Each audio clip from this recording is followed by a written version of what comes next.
A new study finds that 61% of illegal immigrant households collect some sort of welfare, which is almost double the rate of people born in the United States. The Washington Times reports that children have a significant role in getting that aid. Let's bring in the author of that article, Washington Times political editor Stephen Dinan. Stephen, great to see you this morning. Thanks for joining us. So break this down for us. How is it that children play this role in helping households led by illegal immigrants to get 61% of which get some kind of welfare? Yeah, you think that generally there's this sense that illegal immigrants aren't eligible for welfare benefits. And by and large, that's true. There are some exceptions, pregnant women, and there are actually some tax credits that can go to illegal immigrants who are here but who have work permits. But most of that welfare use is coming to their U.S.-born children to illegal immigrant-headed households. So you have a parent or two parents who are here illegally, but they have children who are born here, and that's very common, and those are U.S. citizen children. They're entitled to welfare, all sorts of benefits, food, school lunch programs, food stamps, even housing assistance can go to those U.S. citizen children, and so of course that floats the whole family. So 61% of these families, as you said, use at least one welfare benefit, and the welfare use is pretty consistent across those programs I just talked about. Those kids, Medicaid is another big one. It's called the Women, Infant, and Children program,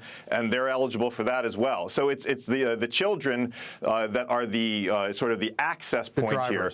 Yeah, and the real interesting thing here is that it's not that the immigrant families don't work as hard or that they aren't taking jobs. In fact, the studies generally show that they work at a higher rate than the native-born population.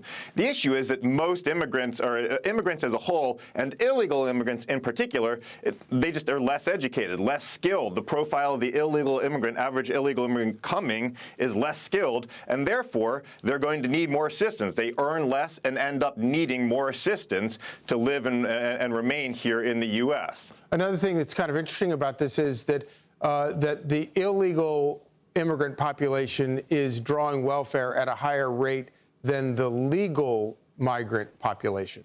Yeah, and that's exactly what we were just talking about, that driver, right? Yeah. Even the legal immigrant population is, for a period of time, they're actually, in maybe about 15 years ago, they were actually approaching, the average legal immigrant was approaching the U.S.-born level of educational levels and whatnot. But the illegal immigrant population is overwhelmingly less educated, less skilled, and working those lower income jobs, and therefore they need this assistance. And it really does challenge this notion, right? For as long as there's been a welfare system, there's been this notion in U.S. law that immigrants shouldn't have access to that they shouldn't become a burden on the taxpayers. They should pay their own way. And what the study shows is that, well, if that's the goal, there's a long way to go to get there. Yeah, and I know you've spent a lot of time studying what potential migrants in other countries learn and know about the United States. Does this wind up being a draw for a lot of those people in foreign countries who are maybe thinking about coming to the United States illegally?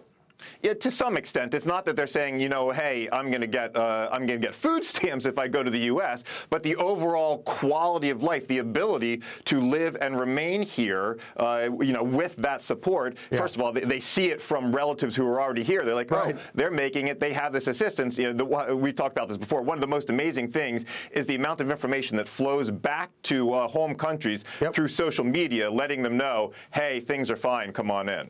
Stephen Dinan, always appreciate you breaking it down for us. My pleasure. I'm Steve Doocy. I'm Brian Kilmeade. And I'm Ainsley Earhart. And click here to subscribe to the Fox News YouTube page to catch our hottest interviews and most compelling analysis.